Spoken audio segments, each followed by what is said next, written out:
faut respecter les grands magasins. Ce sont les cathédrales du commerce. Et chacun sait la place que le commerce tient dans notre vie, à côté de la culture, bien entendu. Ici, d'ailleurs, vous pouvez acheter, entre la literie et la lingerie, des petits morceaux de culture, des livres. Ceux de Louis-Ferdinand Céline, par exemple. 230 000 personnes ont acheté au livre de poche Le voyage au bout de la nuit.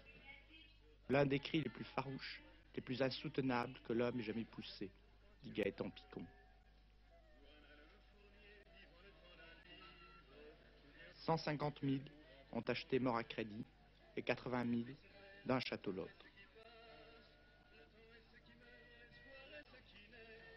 Céline est parmi nous, indiscutablement. Il se promène dans la tête des gens que nous croisons, mais pourquoi et comment? Nous ne répondrons pas. Après tout, nous ne sommes que des lecteurs armés de caméras, alors pourquoi ne pas laisser la parole à d'autres lecteurs? Il a bien fallu en choisir un. Voici François. Il a 27 ans, il est agrégé de philosophie. C'est donc un amateur qui pratique la boxe, mais très sérieusement. Il s'entraîne 3 fois par semaine.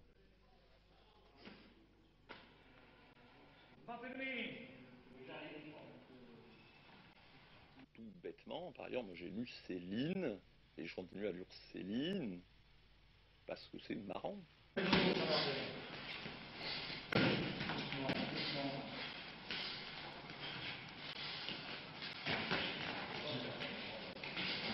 Bon, c'est vraiment un monde catastrophique, le monde de Céline. C'est vraiment le monde entre les deux guerres, entre la guerre de 14, entre la guerre de 39. Bien délimité par deux catastrophes, deux guerres mondiales, et coupé, enfin l'entre-deux, coupé par la crise de 1929. Et le voyage au bout de la nuit, bon, qui commence par l'engagement de Bardamu dans la guerre de 14, l'abattoir international en délire, bien, et qui se termine aux environs de 1930, puisque le voyage paraît en 1932, c'est vraiment un monde qui correspond plus tellement à ce que nous en voyons. Céline est un écrivain réaliste, au sens où,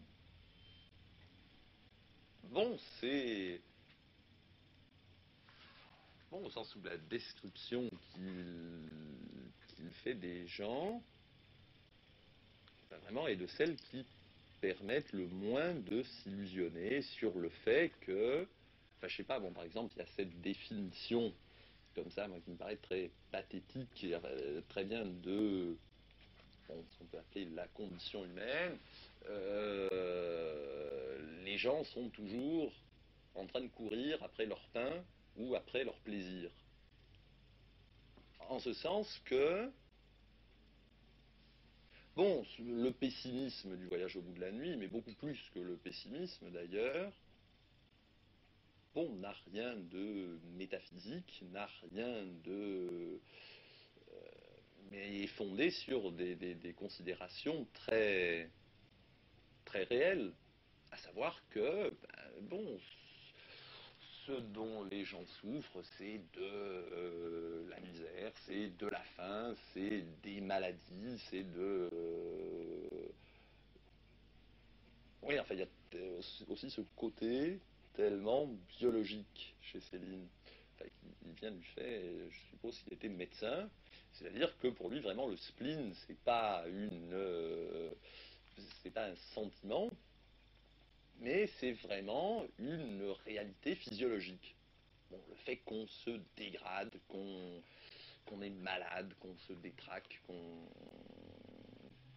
c'est toujours le pessimisme devant ce qui est, et c'est pas de la rigolade. Enfin, je pense que, par exemple, c'est quelque chose qui, à mon sens, résume tout le voyage au bout de la nuit, quand il dit, oui, quand on connaît depuis 20 ans la cabine téléphonique du bistrot d'en face, qui est si sale qu'on la prend à tous les coups pour les chiottes, L'envie vous passe de plaisanter avec les choses sérieuses en général et la Garenne-Rancy en particulier. Voici Beson, une banlieue comme d'autres. Nous citons, dans le grand abandon mou qui entoure la ville, là où le mensonge de son luxe vient suinter et finir en pourriture. Nous y sommes allés parce que le docteur Louis-Ferdinand Destouches, dit Céline, y exerça la médecine, au dispensaire. François, lui, travaille ailleurs. On n'a pas besoin de philosophe à Beson. Alors François n'y va pas. Il lit Céline, et de toute façon, il fait plus confiance à ce qu'il pense qu'à ce qu'il voit. Mais nous, notre caméra nous oblige à regarder sans plus. Et ce n'est que parce que nous avions envie de voir la scène que nous avons rencontré ces deux personnages.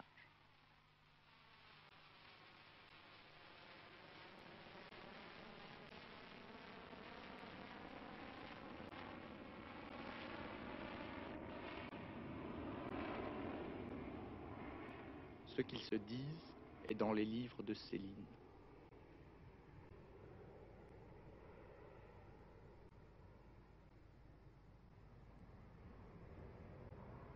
Certainement, Beson, la Garenne-Rancy, Colombe ou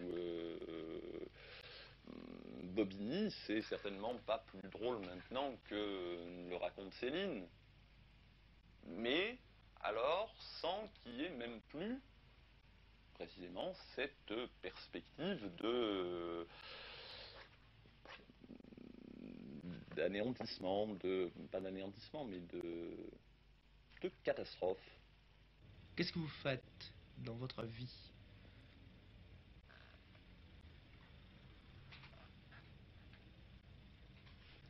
Avec ce que je fais dans la vie professionnellement, je donne des cours de philo. Est-ce que c'est célinien? Oui, si... Bon, si Céline dit, dans la vie, on est toujours à courir après son pain, bah, plus ou moins, effectivement, de donner des cours de philosophie, comme pour Bardamu d'être médecin, c'est effectivement, bon, un moyen de courir après son pain, et comme ça, effectivement, pas tellement plus honorable, ni moins, que, effectivement, d'être médecin à la Garenne-Rancy.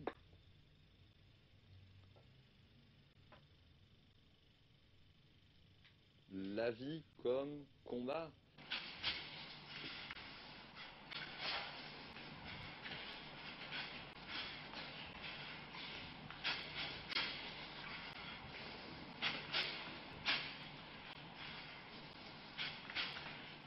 Je vois pas dans quelle mesure, d'ailleurs, par exemple, Céline pourrait faire l'objet de commentaires et pourrait faire l'objet de critiques, d'une critique littéraire.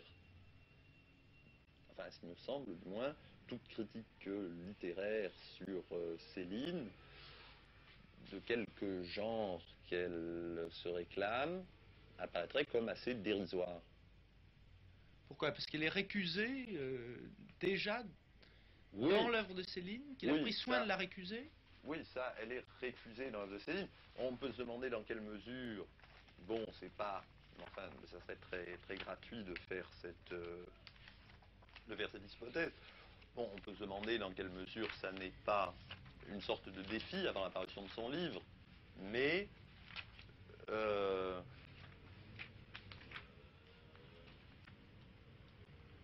oui, ça, il l'a récusé de la façon la plus violente. C'est au moment de la parution, c'est à la fin de Bagatelle pour un massacre, et c'est en quelque façon son adresse aux critiques, où il dit, bien sûr, ce livre va se vendre, la critique va se l'arracher, j'ai fait les questions, les réponses, alors, je crois que j'ai bien tout prévu, elle pourra chier tant qu'elle voudra, la critique, je l'ai conchiée bien plus d'avance, ah je l'emmerde, c'est le cas de le dire, c'est la façon, j'aurai forcément le dernier mot, en long comme en profondeur, c'est la seule manière, j'ai pris toutes mes précautions. Mais la critique, c'est pas grave, c'est bien accessoire, ce qui compte c'est le lecteur, c'est lui qu'il faut considérer, c'est lire. Je le connais, français moyen, regardant, objectif, vindicatif. il en veut plus pour son plâtre, etc. Est-ce que vous reconnaissez dans ce portrait du lecteur Le lecteur vindicatif, regardant, objectif, qui en veut plus que pour son plâtre. Je sais pas, enfin... Bon, je sais pas, enfin, à l'égard de Céline, bon, j'en ai autant que pour mon plâtre. Enfin, je veux dire que je n'en redemande pas.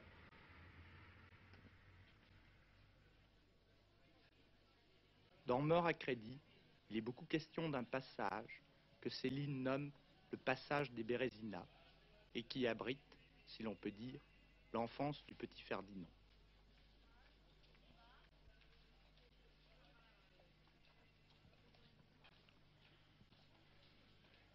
Nous citons: il faut avouer que le passage, c'est pas croyable comme croupissure. C'est fait pour qu'on crève, lentement, mais à coup sûr, entre l'urine des petits kleps, la crotte, les glaviots, le gaz qui fuit. C'est plus infect qu'un dedans de prison. Sous le vitrail, en bas, le soleil arrive si moche qu'on l'éclipse avec une bougie. Nous y avons mené François. Il a regardé et s'est refusé à tout commentaire. Il ne pense rien des passages. Nous étions déçus et nous trouvions qu'il manquait d'imagination. Mais c'était de notre faute. Il ne faut pas chercher les écrivains ailleurs que dans leurs écrits. Les maisons sont muettes. Mais François aime lire à ses amis une page où Céline juge les grands écrivains de son temps. À mon sens obstu, ils se ressemblent tous, farouchement, dans l'insignifiance. Un petit peu plus, un petit peu moins de plastronnage, de cuistrerie, tortillage, de velléité, d'onanisme, c'est tout ce que je peux découvrir. Et je me rends bien compte qu'ils essaient de faire des grands et des petits effets, qu'ils se donnent du mal, c'est exact, pour faire lever un petit peu la patte sur ces platitudes. Mais la patte ne lève jamais, c'est un fait. On a beau prétendre le contraire, c'est loupé. Ça flanche, ça découle. Et plus ils se décarcassent, se malmènent la pauvre traguite, plus ils sonnent affreusement factices de tous leurs organes et tambours. Plus ils sont pénibles à regarder. Plus ils déconnent intimement, et plus ils s'ébullitionnent de rage et de haine, qu'on s'en doute et qu'on s'en aperçoive. Ils ne peuvent plus émettre jamais que de l'informe. C'est impliqué dans les oracles du magma, d'inorganique. Ils sont plus assez vivants pour engendrer autre chose que des histoires creuses qui ne tiennent plus debout. Ce sont des grossesses nerveuses, infiniment prétentieuses, autoritaires, susceptibles, délirantes d'orgueil. L'os à moelle est devenu tout creux. Ça fait encore des drôles de bruit, mais ils ne rendent plus de moelle du tout. C'est de la faute à personne, et ils en veulent à tout le monde. La plus belle fille du monde. Ils ne peuvent plus jamais aboutir. Ils ne parlent que de création, comme les femmes frigides ne parlent entre elles que de sexe, à perte de vue, babilleuses, idiotes, vipérines, moralisantes. Ils n'ont jamais joui non plus les grands artistes de nos grands styles. Ce sont les plus mauvaises affaires qui passent leur temps à juger, prétendre, modifier les affaires du sexe et des arts. Ce sont les pires pelures du livre qui nous font chier interminables avec les ressources de leur style. Ils en ont foutrement jamais eu de style, ils en auront jamais aucun. Le problème les dépasse de partout. Un style, c'est une émotion, d'abord, avant tout, par-dessus tout.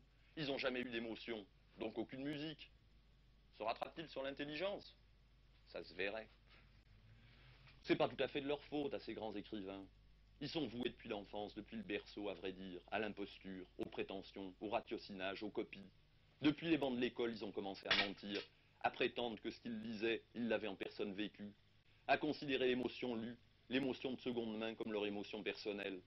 Tous les écrivains bourgeois sont à la base des imposteurs, escrocs d'expérience et d'émotion.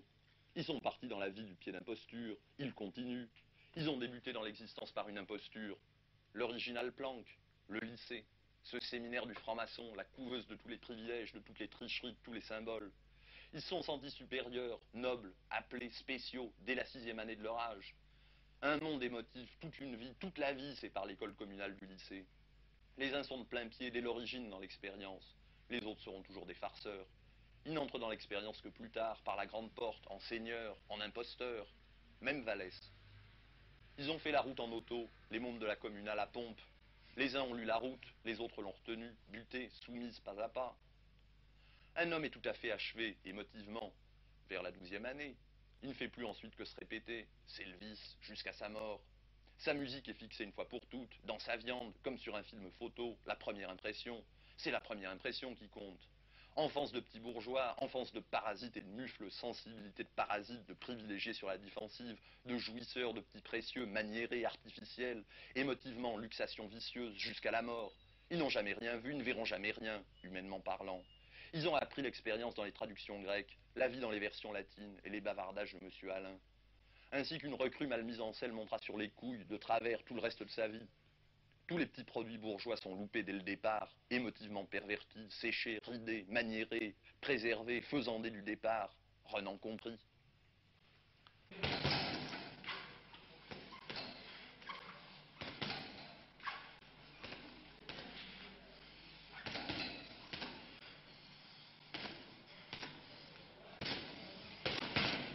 Je lis très peu, voire pas du tout, de littérature.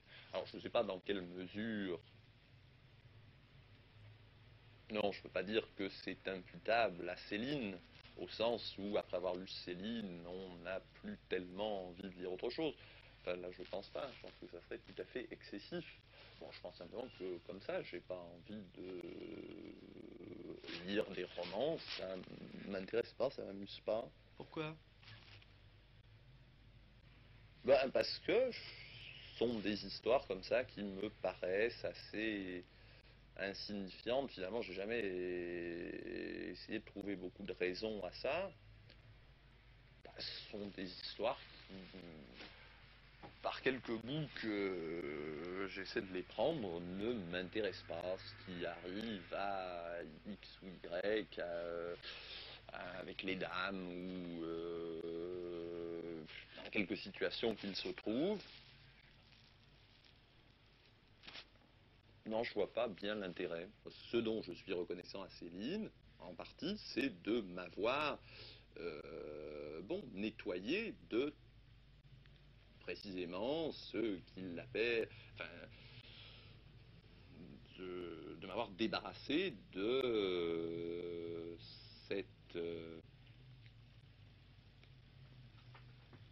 de toute cette culture que l'on infuse, que l'on ingère dans les lycées, dans les écoles. Ah, vous devriez vous regarder la tête bien en bas et non pas la tête en l'air. Voilà. C'est ici que la lecture et la boxe se rejoignent. D'un côté, la description d'un combat, de l'autre, la mimique du combat. Peut-être avons-nous compris qu'elles étaient, pour François, deux faces d'une même discipline qui, sous couvert de jeu, était une préparation rigoureuse à la lutte.